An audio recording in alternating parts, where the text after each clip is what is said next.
ঈদযাত্রার চতুর্থ দিনে ঢাকা টাঙ্গাইল মহাসড়কে গাড়ি অনেক বেড়েছে। ঢাকা থেকে এলেঙ্গা পর্যন্ত ৬ লেন, এলেঙ্গা থেকে যমুনা সেতু পর্যন্ত ৪ লেন ও এলেঙ্গা বাস স্ট্যান্ডে ফ্লাইওভারের কাজ চলমান থাকায় যানজট হতে পারে বলে মনে করছেন পরিবহন চালকরা। এলেঙ্গা থেকে বিস্তারিত জানাচ্ছেন প্রতিনিধি নওশাদ রানা সানভি।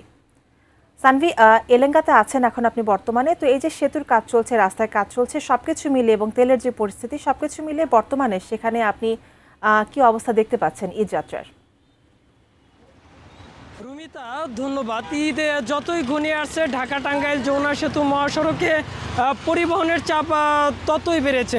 এই সড়ক দিয়ে স্বাভাবিক সময়ে 15 থেকে 18,000 পরিবহন চললেও ঈদের সময় কিন্তু এই সড়ক দিয়ে 30 থেকে 60,000 পরিবহন চলে এই সড়ক দিয়ে। এই কারণেই কিন্তু এই সড়কে যানজট সৃষ্টি হয় এবং উত্তরবঙ্গের মানুষ ভোগান্তিতে পড়ে। এই সড়কটি মির্জাপুর থেকে যমুনা সেতু পর্যন্ত 65 কিলোমিটার। মহাসড়কে কিন্তু ওই এলেঙ্গা পর্যন্ত 6 লেনের সুবিধা পেলেও কিন্তু ওই এলেঙ্গা থেকে যমুনা সেতু পর্যন্ত প্রায় 13.5 কিলোমিটার সড়কে কিন্তু 4 লেনের সুবিধাও পাচ্ছে না উত্তরবঙ্গের মানুষ।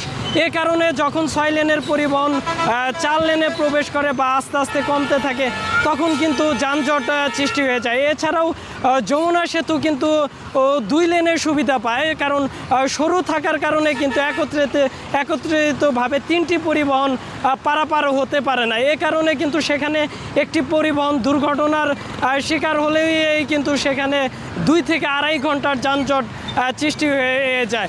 এছাড়াও ফ্লাইওভারের কাজ চলছে এখানে। ঈদের সময় কিন্তু এই সড়কে কিন্তু তড়িঘড়ি করে কাজ করলেও কিন্তু ঠিকাদারি প্রতিষ্ঠান সারা বছর কিন্তু ঢিলে ঢালাভাবে কাজ করে। এছাড়াও তেলের পাম্পগুলিতে কিন্তু ডিজেল চরম সংকটে। কাল সারাদিন কিন্তু এই মহাসড়কের পাশে যতগুলি তেলের পাম্প রয়েছে ডিজেল ছিল না। সন্ধ্যার পর থেকে রাত 10টা পর্যন্ত ডিজেল সরবরাহ থাকলেও কিন্তু রাত 10টার পর থেকে এখন পর্যন্তও কিন্তু ডিজেল দেওয়া হচ্ছে না পরিবহনগুলিতে। কর্তৃপক্ষ বলছে, পাম্প কর্তৃপক্ষ বলছে যে তাদের ডিজেল শেষ হয়ে গিয়েছে, আবার সন্ধ্যার মধ্যে ডিজেল আসলে তখন আবার ডিজেল দেওয়া স্বাভাবিক থাকবে। ঢাকা টাঙ্গাইল মহাসড়কে 1000 পুলিশ নিরাপত্তার জন্য যানজট নিরসনে কাজ করছে। এবার ঈদেও যানজটের সংখ্যা করছে পরিবহন চালকরা। ঢাকা টাঙ্গাইল মহাসড়ক থেকে এই ছিল আমার কাছে সর্বশেষ।